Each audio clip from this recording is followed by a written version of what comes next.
नमस्कार। अब इस वीडियो में हम देखते हैं अपना वर्टेक्स एआई में वर्क बेंच क्या होता है। अब हमने इससे पहले दो वीडियो अपने कंप्लीट कर लिए। हमने फाउंडेशन वाला जो कंसेप्ट है वो सब हम सीख चुके हैं, जैसे एआई क्या होता है, मशीन लर्निंग क्या होता है, जनरेटिव एआई क्या होता है, डीप लर्निंग क्या होता है, इनमें रिलेशन क्या होता है, वर्टेक्स एआई में क्या क्या सर्विसेज वगैरह देता है गूगल क्लाउड, या वर्टेक्स एआई होता क्या है, गूगल ने इसका नेम चेंज कर दिया है, वो सब हमने देख चुके हैं वीडियो नंबर 1 में। वीडियो नंबर 2 में हमने मशीन लर्निंग का पूरा लाइफ साइकिल देखा था, कैसे हम डेटा से प्रिडिक्शन तक मॉडल बनाते हैं, क्या क्या हम उसमें यूज करते हैं, किन किन स्टेप्स में हम जाते हैं, मतलब पहले क्या होता है डेटा, फिर उसके बाद मॉडल बनता है, फिर उसे हम कैसे डिप्लॉय करते हैं, वो सब हम देख चुके हैं। बेसिक बेसिक थ्योरी हमने कंप्लीट कर ली है, और जो टेक्निकल टर्म है वो सब हम पढ़ चुके हैं। मशीन लर्निंग में जो जो टेक्निकल टर्म यूज होती हैं जिस तरह की, वो हम सब देख चुके हैं वीडियो नंबर 1 और 2 में। फाउंडेशन एक हमने एक बेसिक लेवल का फाउंडेशन जो है तैयार कर लिया है। अब हम आते हैं अपनी वीडियो नंबर 3 पे। वीडियो नंबर 3 में क्या है कि वर्क बेंच और जुपिटर नोटबुक,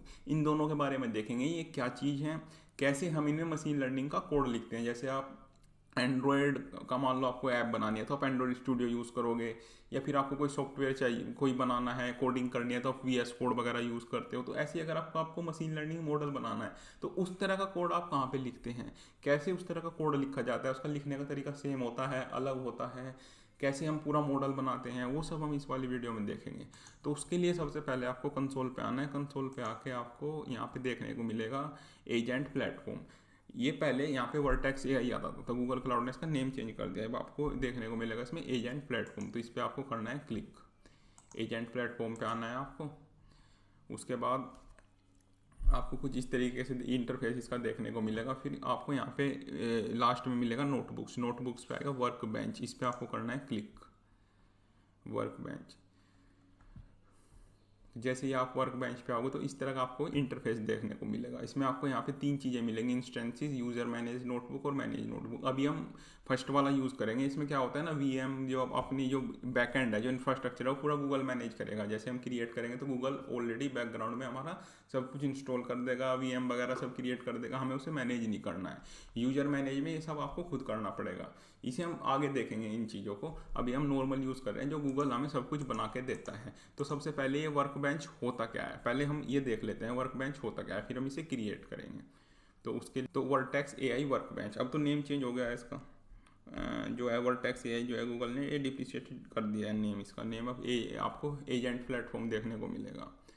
तो अब मान लीजिए आपको डेटा साइंस और मशीन लर्निंग सीखनी है, तो आपको एक ऐसा लैपटॉप चाहिए जिसमें हैवी प्रोसेसर हो, रैम अच्छी हो, जिसमें लाइब्रेरीज वगैरह पहले से हों, जैसे पाइथन, पांड्यास, ये हम देखेंगे अभी कि ये लाइब्रेरी क्या क्या करती हैं, है ना। टेंसर फ्लो आपने नाम सुना होगा, अगर आपने मशीन लर्निंग का कुछ भी किया होगा ना तो आपने टेंसर फ्लो का नाम सुना होगा। ये भी एक फ्रेमवर्क है, इसकी भी बारे में भी हम बात करेंगे इस वीडियो में।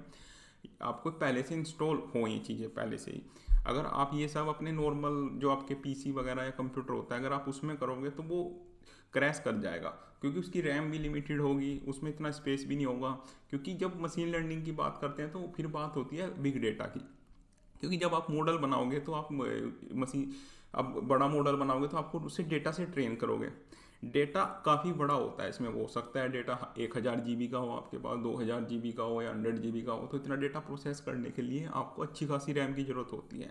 तो आप नॉर्मल अपने लैपटॉप में नहीं कर सकते, तो आपको क्या करना पड़ेगा, तो आपको क्लाउड पे एक लैपटॉप या एक कंप्यूटर बनाना पड़ेगा। जैसे हम वीएम बना रहे थे, वीएम क्या थी, वीएम भी तो एक तरह का कंप्यूटर ही था जो हमारा क्लाउड पे बनता था। तो vertex AI workbench Google cloud का बनाया हुआ एक वर्चुअल क्लाउड लैपटॉप है जो आपका गूगल क्लाउड के इंफ्रास्ट्रक्चर पे बनता है। जब आप वर्क बेंच पर एक इंस्टेंसेस बनाते हैं तो गूगल क्लाउड अपने बड़े से डेटा सेंटर में आपके लिए एक पावरफुल कंप्यूटर या वर्चुअल मशीन रिजर्व कर देता है। इसमें आपको कोई सॉफ्टवेयर मैनुअली डाउनलोड या इंस्टॉल नहीं करना पड़ता। गूगल इसमें पहले से ही एआई और मशीन लर्निंग के सारे ज़रूरी टूल्स सेटअप करके आपको दे देता है, जिससे आपका काम काफ़ी ईजी हो जाए। जो जो लाइब्रेरी आपको चाहिए होती हैं, जिस तरीके का आपको बैकएंड इंफ्रास्ट्रक्चर चाहिए होता है अपने मशीन लर्निंग मॉडल को बनाने के लिए, तो वो सब आपको एक ही जगह पे पूरा मिल जाता है। तो वर्क बेंच क्या है, वर्क बेंच एक मान सकते हो आप, एक कंप्यूटर है, एक सुपर कंप्यूटर आप इसे मान सकते हो, एक हैवी कंप्यूटर है, पावरफुल कंप्यूटर है जो आपका गूगल क्लाउड का इंफ्रास्ट्रक्चर पे बनता है। जैसे हम वीएम बनाते हैं उसी तरीके से हम इसे बनाते हैं। तो हम अपनी रैम वगैरह या प्रोसेसर या किस रीजन पे हम इसे क्रिएट करना है वो हम सेलेक्ट करते हैं बनाते टाइम। तो चलिए हम इसे पहले बनाते हैं, फिर हम आगे बढ़ेंगे जुपिटर लैब पे। जुपिटर लैब क्या होता है, तो ये आपको पीडीएफ पूरी इसमें मिल जाएगी। इसमें बहुत ही अच्छे से लिखा हुआ है कि ये चीज़ क्या है, ताकि आपको कभी कन्फ्यूजन ही ना हो कि वर्क बेंच होता क्या है, इसका पर्पज़ क्या होता है। तो आप फर्स्ट टाइम अगर यूज़ कर रहे होंगे तो आपको कन्फ्यूजन रहेगी ही नहीं। तो ये आपका वर्क बेंच है, जैसे आप वीएम क्रिएट कर रहे थे उसी तरीके से हम इसे क्रिएट करेंगे। फिर हम इसके ऊपर अपना सॉफ्टवेयर इंस्टॉल करेंगे जिसमें हम अपना कोड वगैरह लिखेंगे, वो भी देखेंगे। पहले तो हम एक कंप्यूटर बना लेते हैं जिसमें हम मशीन लर्निंग मॉडल वगैरह ट्रेन करेंगे। तो उसके लिए आपको इंस्टेंसेस यहाँ हम नाम लिख सकते हो आप कुछ भी, अभी तो हम सेम एज इट इज रहने देते हैं। उसके बाद आपको यहाँ रीजन सेलेक्ट करना होता है, किस रीजन में आप ये चीज़ बनाओगे। अब रीजन जोन्स ये हमने बहुत अच्छे से पढ़ा हुआ है, लेवल 1 में भी और लेवल 2 में भी। फिर नेटवर्क वगैरह, ये जैसे आपको डिफ़ॉल्ट नेटवर्क है ये भी हमने सब देखा हुआ है। आप इसे कस्टम वीपीसी पे भी बना सकते हो। वीपीसी के भी पूरा इसमें नेटवर्किंग का पूरा मॉड्यूल आपको देखने को मिल जाएगा लेवल 2 में। तो नेटवर्किंग में वीपीसी वगैरह हमने क्रिएट किए थे। डिफ़ॉल्ट नेटवर्क का क्या मतलब होता है, ये सब नेट होते हैं जो ये इसमें जो आईपी एड्रेस होता है, इसकी रेंज वगैरह वो सब हमने देखा हुआ है। तो इस तरीके से आप यहाँ पे फिर एडवांस ऑप्शन में जाके मशीन्स वगैरह भी चेंज कर सकते हो। तो ये सब आप कर सकते हो। यहाँ पे इसकी एस्टिमेटेड कॉस्ट भी आ रही है, अच्छी खासी कॉस्ट होती है। जब तो आप फ्री ट्रायल यूज़ कर रहे हो तो जैसे ही आप इसे यूज़ कर लो, मतलब जैसे अभी तो आप यूज़ कर करके देख रहे हो, तो आप इसे बना के मत छोड़ना। नहीं तो आपकी क्या है, वीएम में क्या होता है ना, ये बैक एंड में चलती रहती है, मतलब आपका रिजर्व हो गया है कंप्यूटर, तो आपको कॉस्ट देनी पड़ेगी। आप भले ही यूज़ करो ना करो, इस पर कोई मॉडल बनाओ ना बनाओ, तो आपको इतनी कॉस्ट तो देनी ही पड़ेगी। ये होता है वीएम में। तो जैसे ही आप अपना काम कर लें, जैसे आप लैब वगैरह कर रहे हैं उसे करके इसे डिलीट कर दें, नहीं तो आपके फ्री ट्रायल के क्रेडिट वगैरह जो है इसमें ख़त्म हो जाएंगे। तो आपको यहाँ से करना है इसे क्रिएट। तो यहाँ से जैसे आपकी वीएम क्रिएट होती है, ऐसे ही बैक एंड में आपकी एक वीएम वगैरह क्रिएट होगी। उसमें सारा जो जो आपको सॉफ्टवेयर वगैरह लाइब्रेरी वगैरह चाहिए होंगी वो प्री इंस्टॉल हो जाएंगी आपकी पहले से ही इसमें। तो आपको बार बार क्या है, फिर लाइब्रेरी वगैरह की ज़रूरत नहीं पड़ेगी, मतलब आपको दोबारा इंस्टॉल करने की ज़रूरत नहीं पड़ेगी कुछ। आपको सिंगल एक वीएम ऐसी मिल जाएगी जिस पे आप अपना मॉडल ट्रेन कर सकते हो। मशीन टाइप वगैरह भी आप चूज़ कर सकते हो बनाते टाइम। अभी तो हम सारा डिफ़ॉल्ट जो पहले से ही गूगल क्लाउड हमें देता है वो हम यूज़ कर रहे हैं डिफ़ॉल्ट। हम कोई वगैरह सेटिंग वगैरह नहीं छेड़ रहे हैं अभी। जैसे जैसे हम प्रोजेक्ट में आगे बढ़ेंगे, हमारे हैवी प्रोजेक्ट होंगे, फिर हम देखेंगे कि हमारे पास किस किस तरह की मशीन्स होती हैं, कौन सी मशीन्स हम कब यूज़ करते हैं, कितनी बड़ी हमें मशीन लेनी होती है, ये कैसे डिसाइड होता है। पहले हमें बेसिक सब पढ़ लें, हमें एटलीस्ट पता तो चल जाए क्या क्या चीज़ें अवेलेबल हैं। फिर हम देखेंगे उनमें कैसे कैसे हम सेलेक्ट करते हैं चीज़ें। अब आपका जैसे वीएम क्रिएट होती है इस तरीके से क्रिएट हो जाएगी और इसके अंदर आ जाएगी हमारी, इसके अंदर एक सॉफ्टवेयर इंस्टॉल होगा जिस सॉफ्टवेयर को हम बोलते हैं जुपिटर नोटबुक। जिसके अंदर एक सॉफ्टवेयर इंस्टॉल होगा जिसे हम जुपिटर लैब बोलते हैं, जुपिटर लैब। अब वो जुपिटर लैब क्या है उसके बारे में भी हम थोड़ा सा देख लेते हैं। अब आपके पास क्लाउड पर कंप्यूटर तो आ गया, वर्क बेंच एक ये कंप्यूटर होगा जिसमें हम पूरा अपना काम करेंगे। ये आपके पास हार्डवेयर जो है क्रिएट हो गया, जैसे वीएम क्रिएट होती थी। लेकिन इस कंप्यूटर के अंदर आप कोड कहाँ लिखेंगे, कोड के लिए तो कोई सॉफ्टवेयर चाहिएगा ना। अब जैसे आपका नॉर्मल लैपटॉप है, लैपटॉप के अंदर आप वीएस कोड डालते हो, फिर वीएस कोड में अपना कोड लिखते हो। तो उसी तरीके से आपने लैपटॉप तो बना लिया, वहाँ पे एक मतलब अपना एक कंप्यूटर तो बना लिया पावरफुल। अब उसके अंदर कोड लिखने के लिए जहाँ पे आपकी लाइब्रेरी वगैरह होंगी सारी, वो कहाँ पे लिखोगे। तो उसके लिए हमें एक सॉफ्टवेयर या एडिटर चाहिए होता है, उसी एडिटर का नाम होता है जुपिटर लैब। तो जुपिटर लैब एक वेब बेस्ड सॉफ्टवेयर है जहाँ डेटा साइंटिस्ट अपना पाइथन कोड लिखते हैं, ग्राफ्स प्लॉट करते हैं और नोट्स बनाते हैं। इसकी सबसे बड़ी खासियत यह है कि इसमें सेल्स बॉक्सेस होते हैं, आप पूरा प्रोग्राम एक साथ नहीं लिखते। अब जो नॉर्मल जो कोडिंग वगैरह करते हैं उसमें हम क्या करते हैं, पूरा कोड एक साथ लिखते हैं फिर उसे रन करते हैं। लेकिन मशीन लर्निंग के जब मॉडल बनाते हैं इसमें ऐसा नहीं होता। इसमें हम क्या करते हैं, स्टेप बाय स्टेप्स चलते हैं। इसमें सेल्स होते हैं, हम थोड़ा थोड़ा थोड़ा थोड़ा कोड लिखते हैं, फिर उसे लाइन बाय लाइन जो है उसे रन करके देखते हैं कि इसमें कोई इशू नहीं आ रहा। ऐसा हम इसलिए करते हैं क्योंकि जो मशीन लर्निंग के मॉडल होते हैं उसमें काफ़ी सारी डेटा प्रोसेसिंग होती है। अब मान लो आपकी कोई CSV फाइल, उसमें मिलियंस ऑफ रोज हैं। अब आपने वो इंपोर्ट कर ली फाइल, है ना, वो होगी इंपोर्ट, फिर आगे जाके आपको कुछ प्रोसेसिंग करनी है उसमें। तो आपने कोई फॉर्मूला वगैरह जो है गलत लगा दिया या कोई सिंटैक्स वगैरह का कुछ एरर कर दिया, तो आपका जो सिस्टम है वो क्रैश कर जाएगा। अगर वो क्रैश कर गया तो आपको फिर दोबारा पूरी फाइल लोड करनी पड़ेगी, तो आपका टाइम भी वेस्ट होगा, मेमोरी भी वेस्ट होगी, इसमें काफ़ी कॉस्टिंग भी बढ़ जाएगी क्लाउड की। तो उसके लिए हम क्या करते हैं, इसमें सेल बाय सेल मतलब कम कम कम कम कोड लिखते हैं सेल्स में, फिर उसे लाइन बाय लाइन जो है उसे रन करके देखते हैं। अगर हमारे सेल्स में मान लो कोई इशू आता है तो वहीं पे हमारा कोड रुक जाता है, तो हमें दोबारा फाइल नहीं लोड करनी पड़ती। तो ये फ़ायदा होता है हमारा इसका। ये आपका इंस्टेंसेस क्रिएट होगा, तो आपको इस तरीके से जो है देखने को मिलेगा। यहाँ पे आपको ऑप्शन मिलेगा ओपन जुपिटर लैब। तो जैसे आपका जो है ये पूरा क्रिएट हो चुका है, तो ये एक तरह का आप कंप्यूटर मान सकते हो जो आपका गूगल क्लाउड के इंफ्रास्ट्रक्चर पे जो आपने रीजन और मशीन टाइप सिलेक्ट किया था उस हिसाब से आपका कंप्यूटर जो है आप कस्टमाइज कर सकते हो। तो आपका एक पावरफुल कंप्यूटर बन चुका है, जहाँ पे आप अपना जो है मशीन लर्निंग का मॉडल बनाओगे, उसे ट्रेन करोगे। ये आपको कंप्यूटर मिल चुका है। तो आप यहाँ पे इस पे फिर कोड वगैरह कहाँ लिखोगे, वो लिखते हैं हम जुपिटर लैब में। ये क्या होता है, एक सॉफ्टवेयर होता है, जैसे एक कोड एडिटर होता है। तो आपको क्या करना है, फिर ओपन जुपिटर लैब यहाँ पे करना है। तो यहाँ पे आपका जुपिटर लैब जो है ओपन हो जाएगा। तब तक हम जाके इसे और समझ लेते हैं, ये कैसे कनेक्ट वगैरह होता है, इसका थोड़ा सा देख लेते हैं। तो जुपिटर लैब वर्क बेंच पे कैसे चलता है। तो वर्क बेंच क्या है, ये एक हार्डवेयर है जो हमने समझा है। ये एक आपका पावरफुल, ये पीडीएफ आपको मिल जाएगी इसमें, है ना, इसे आप पढ़ सकते हैं। इससे आपको बिल्कुल क्लियर हो जाएगा कि वर्क बेंच क्या होता है, जुपिटर क्या होते हैं, आपस में कनेक्ट कैसे होते हैं। ये पूरा एक तरह से हमने इंग्लिश प्लस हिंदी दोनों लैंग्वेज को यूज़ करके उसमें लिखा है, बिल्कुल सिंपल लैंग्वेज में। तो आपको कन्फ्यूजन ही नहीं होगी इसमें। तो ये पावरफुल कंप्यूटर है आपका। तो ये तो हो गया आपका हार्डवेयर। इस हार्डवेयर के अंदर होता है हमारा सॉफ्टवेयर, जहाँ पे हम अपना कोड लिखते हैं। जुपिटर लैब उसमें हम अभी लिख के भी देखेंगे कि किस तरीके से सेल, हम एक सेल में जो अपना कोड लिखते हैं, फिर उसे स्टेप बाय स्टेप हम उसे रन करके देखते हैं। तो इसमें क्या प्रोसेस होता है, जैसे ही आप सर्वर, सबसे पहले क्या होगा, सर्वर सेटअप होगा, जो आपका कंप्यूटर है वो सेटअप होगा। सबसे पहले आपको इंस्टेंसेस बनाना पड़ेगा। एक वर्क बेंच जो हम बनाते हैं, एक कंप्यूटर आपको पावरफुल कंप्यूटर बनाना पड़ेगा। जब आप गूगल क्लाउड कंसोल में जाके वर्क बेंच इंस्टेंसेस पर क्लिक करते हैं, तो गूगल क्लाउड एक बैकग्राउंड में लिनक्स सर्वर स्टार्ट कर देता है। फिर क्या होगा, उसमें इंस्टॉलेशन होगा। उस सर्वर का स्टार्ट होते ही गूगल उसमें जुपिटर लैब सॉफ्टवेयर को बैकग्राउंड में रन कर देता है। फिर सर्वर प्रोक्सी लिंक होगा, जैसे ही आप वो बन के स्टार्ट हो जाएगा, तो आपको ओपन जुपिटर लैब जैसा कि हमने देखा था उस तरीके से आपको ओपन करने के लिए वहाँ पे क्या है, क्लिक करना है। तो क्लिक करके फिर आपको ब्राउजर के दूसरे टैब में एक यूआरएल लिंक जो है आपको सिक्योर लिंक जो है ये प्रोवाइड कर देगा। तो आप ब्राउजर में उसे फिर देख सकते हो। तो ये चीज़ है। अब हम उसे देख लेते हैं कैसे होता है वो सब। तो दोबारा आपको यहाँ पे आना है। तो जैसे ही आपका लिंक ये क्रिएट हो जाएगा, तो आपको इस तरीके का इंटरफेस देखने को मिल जाएगा जुपिटर लैब में। तो उस आपको एक नोटबुक, एक टेम्पलेट पहले से ही इसमें मिल भी जाएगा बाय डिफ़ॉल्ट। तो हम क्या करेंगे, इसमें हम नया ही टेम्पलेट बनाएंगे। जो इस बाय डिफ़ॉल्ट इन्होंने दिया है ना, इसे आपको डिलीट कर देना है। हम बिल्कुल जीरो से चलेंगे इसमें, क्योंकि आपको कन्फ्यूजन हो जाएगी फिर कि क्या क्या लिखा हुआ है, किस तरीके से लिखा हुआ है। तो हमने डिलीट कर दिया। तो हमारे पास एक पूरा ब्लैंक जो है नोटबुक बन चुका है। अब आपको इतने सारे ऑप्शंस मिलेंगे, नहीं तो धीरे धीरे हम देखेंगे। सबसे पहले आपको क्या करना है, सबसे पहले वाला ऑप्शन सेलेक्ट करना है पाइथन 3 लोकल नोटबुक में। ये आपको सेलेक्ट करना है। तो यहाँ पे आपको एक ब्लैंक जो है फाइल मिल जाएगी।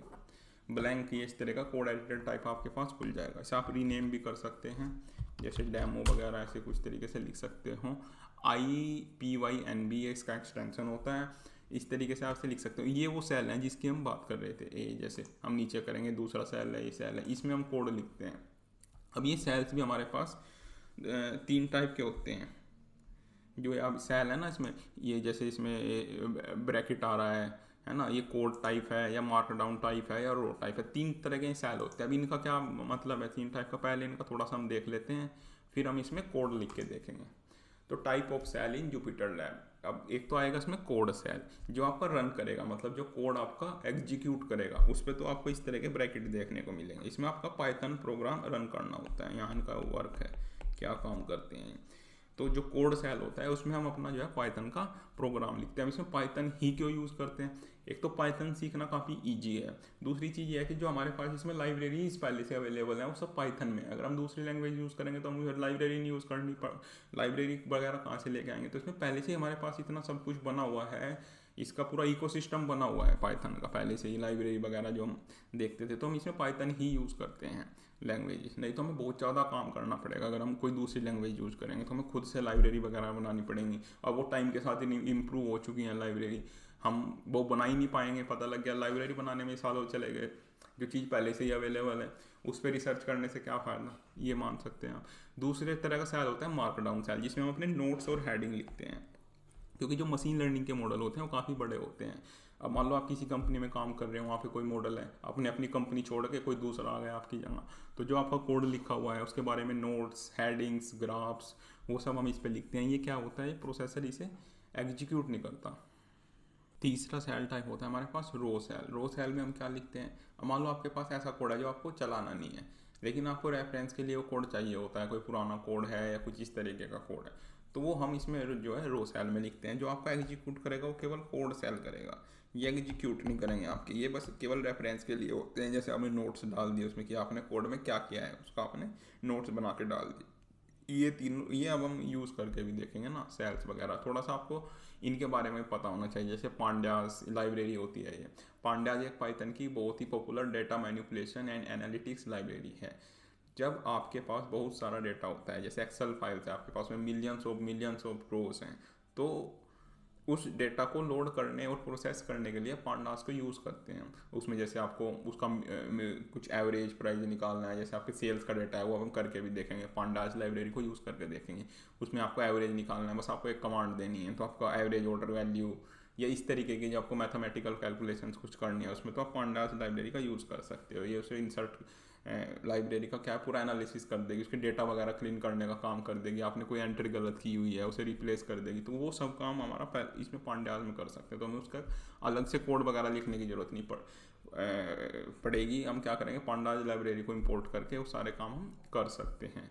फिर एक होता है इसमें टेंसर फ्लो।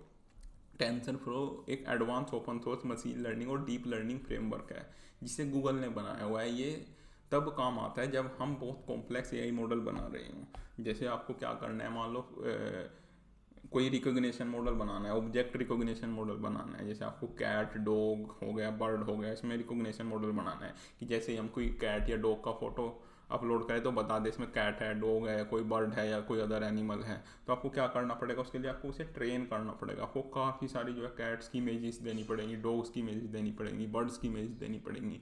तो उसे ट्रेन करने के लिए जो है हम टेंसर फ्लो का यूज़ करते हैं। इसे भी हम आगे जाके देखेंगे। तो ये टर्म क्या है आपको पता होनी चाहिए काफ़ी, कि टेंसर फ्लो क्या होता है, पांडास क्या होता है ना। तो जुपिटर लैब क्या होता है, वर्क बेंच क्या होता है, तो ये सब हमने देख लिया है बहुत अच्छे से। अब हम दोबारा कंसोल पे आते हैं। तो ये हमारे सेल्स का मतलब होता है। अब डिस्क्रिप्शन में ही आपको एक नीचे फाइल मिल जाएगी, उसमें हमने एक पूरा डेमो की फाइल बना रखी है। अब इसमें हमने क्या क्या करेंगे, अब जो CSV फाइल थी हमारी, जो हमने क्लाउड स्टोरेज पे जैसे हमने बिग डेटा मॉड्यूल इससे पहले किया था, उसमें हमने क्या किया था, उसमें हमने एक फ़ाइल ली थी, CSV फाइल थी हमारी, उसमें काफ़ी सारा सेल्स डेटा था, लगभग 300 एंट्रीज थी उस सेल्स डेटा की। उसे हमने डेटा लेक बनाया था, फिर रो डेटा में यहाँ पे डाला था, sales data large dot CSV, ये फाइल है हमारे पास, जिसमें काफ़ी सारा सेल्स का डेटा है। अब इसे फाइल को हम वहाँ पे क्या करेंगे, इंपोर्ट करेंगे। मतलब इसे फाइल को लेके जाएंगे जुपिटर नोटबुक में और देखेंगे कि ये वहाँ पे जा रही है, और इसमें हम कुछ लॉजिक्स लगा के देखेंगे, जैसे एवरेज ऑर्डर वैल्यू वगैरह, पांडास लाइब्रेरी का यूज़ करके, जिससे हमें पता चल जाएगा हम नोटबुक जो है हमारी वर्क बेंच, इसमें जो जुपिटर नोटबुक है उसे यूज कैसे करते हैं, उसमें सेल्स वगैरह किस तरीके से कोड रन करता है। तो आपको एक बेसिक जो है इसकी अंडरस्टैंडिंग हो जाएगी। तो उसके लिए जैसे आपको सबसे पहले सेल्स टाइप सेलेक्ट करना है। मार्क, अगर आप यहाँ पे सेल्स बनाते जाओगे तो डिफ़ॉल्ट जो सेल बनेगा वो कोड टाइप होगा। अगर आपको कोड टाइप से कोई अदर सेल्स करना है तो आपको यहाँ से फिर ऐसे ड्रॉप डाउन करके उसे सिलेक्ट करना पड़ेगा। अब आपने इसे मार्क डाउन कर दिया, अब आप देख सकते हो यहाँ से ब्रैकेट चली गई। अब ये एग्जीक्यूट नहीं होगा कोड ना, ये मतलब आपका कोई कोडिंग वगैरह में नहीं आएगा, जैसे के प्रोसेसर वगैरह ऐसे एग्जीक्यूट नहीं करेगा। इसमें आपने मान लो ये चीज़ डाल दी, ये डाल दिया आपने इसमें। अब यहाँ पे स्टार लगाने का मतलब ये हेडिंग में कन्वर्ट हो जाएगा, ये लिखने का फॉर्मेट होता है। जो आपने डबल स्टार लगाए तो ये बोल्ड हो जाएगा। तो इस तरीके से हमने ये चीज़ लगा दी इसमें। अब हम दूसरे सेल पे आते हैं। दूसरे सेल पे आके आपको सेल टाइप, जैसे इसमें कोड सेल करना है और अपने पांडास लाइब्रेरी को इम्पोर्ट किया है इसमें। अब जो हम बात कर रहे थे सेल बाय सेल रन करने की, अब हम क्या करते हैं, जैसे हम इसके पास आए, अब आपको यहाँ से रन करना है। अब जैसे ही आप रन करोगे केवल पहले वाला, अब देखो ये आपका किस तरीके से कन्वर्ट हो गया। तो इस तरीके से हम जो है मशीन लर्निंग का कोड लिखते हैं। अब ये कोई कोड नहीं है, ये हमने क्या किया था इसमें हमने सेलेक्ट किया था मार्कडाउन। मार्कडाउन का मतलब हमने इसमें लिखा कि हम इसमें नीचे क्या करने वाले हैं, ये लिख दिया हमने। अब ये वाला कोड है। अब आप जिसे इसे रन करोगे ना, यहाँ पे स्टार आएगा जब ये रन हो रहा होगा। अब आप ये देखते हो स्टार, जैसे ही रन होगा तो आपके पास ये प्रिंट आ गया, लाइब्रेरी लोडेड सेफली। इसका मतलब आपकी लाइब्रेरी इंपोर्ट हो चुकी है। केवल हमने लाइब्रेरी इंपोर्ट की। अगर यहाँ पे कोई एरर आता तो हमारा एरर आ जाता है यहाँ पे, तो हम फिर आगे ही ना बढ़ते। तो इसलिए हम स्टेप बाय स्टेप लिखते हैं इसमें, ताकि हमें डिबग करना ईजी रहे और हमें बार बार जो है, जैसे लाइब्रेरी वगैरह इंपोर्ट की या हम कोई फाइल इंपोर्ट करेंगे, अब अगर हम पूरा एक साथ लिख देंगे कोड, तो मान लो फाइल अपलोड क्या इंपोर्ट होने के बाद फिर एरर आ गया नीचे, तो उस एरर की वजह से फिर वो दोबारा फिर वो पूरी इंपोर्ट करनी पड़ेगी, तो हमारा डेटा भी काफ़ी जाएगा, कॉस्ट भी ज़्यादा आएगी क्लाउड की, और हमारा टाइम भी जाएगा। तो हम मशीन लर्निंग में क्या करते हैं, लाइन बाय लाइन करते हैं। जब हमारा पूरा हो जाएगा फिर हम इसे एक बार रन कर देंगे, जब हमारा पूरा कंप्लीट हो जाएगा। तो हम नीचे जाएंगे दोबारा। अब नीचे जाने के बाद सेल टाइप फिर कोड सेल ही करना है। इसमें हम क्या करेंगे, जो अपनी CSV फाइल थी वो हम इसमें इंपोर्ट करेंगे। अब initialise the Google cloud storage client, Google cloud storage client को हमने यहाँ पे लेके आए, फिर अपनी बकेट का नाम दिया। इसे आपको रिप्लेस करना है आपकी बकेट के नाम से। अब जैसे ये तो हो गया हमारा बकेट का नाम, यहाँ पे ये आप देख सकते हो बकेट का नाम है एम्प्लॉयट बिग डेटा डेमो, ठीक है, ये रिप्लेस करना है आपको। फिर फाइल का नाम पूरा पाथ देना है, जैसे हमने इसके अंदर फोल्डर बनाया हुआ है रो डेटा के अंदर ये फाइल रखी हुई है, तो उस हिसाब से आपको पाथ देना है रो डेटा, फिर slash sales data large dot CSV, sales data large dot CSV ये वाली फाइल है।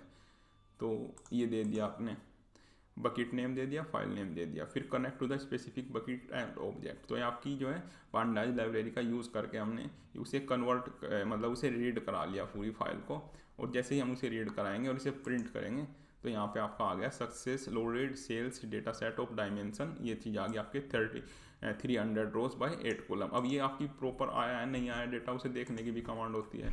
अब आप नीचे जाओगे सेल टाइप df.head, इसे आप एग्जीक्यूट करोगे तो आपको देखने को मिल जाएगा। जैसे आप इसे रन करोगे तो ये आपको मिल जाएगा। आप सोच रहे होंगे इसमें तो 5 ही आ रही हैं, तो ये 5 ही देता है। अगर आप इसमें ज़्यादा करोगे, रोज़ वगैरह आपको ज़्यादा चाहिए, तो आप इसमें इस तरीके से डाल सकते हो। जैसे आपको 15 रोज़ चाहिए तो यहाँ पे 15 डाल सकते हो, इसे रन कर सकते हो, तो आपके पास 15 रोज़ आ जाएंगे 0 से 14 तक। और बाकी भी यहाँ पे अभी तो आप कमांड्स वगैरह पे इतना फोकस नहीं करना है, अभी तो आपको ये देखना है कि जो नोटबुक है हमारी उसमें हम कोड लिखते कैसे हैं मशीन लर्निंग का।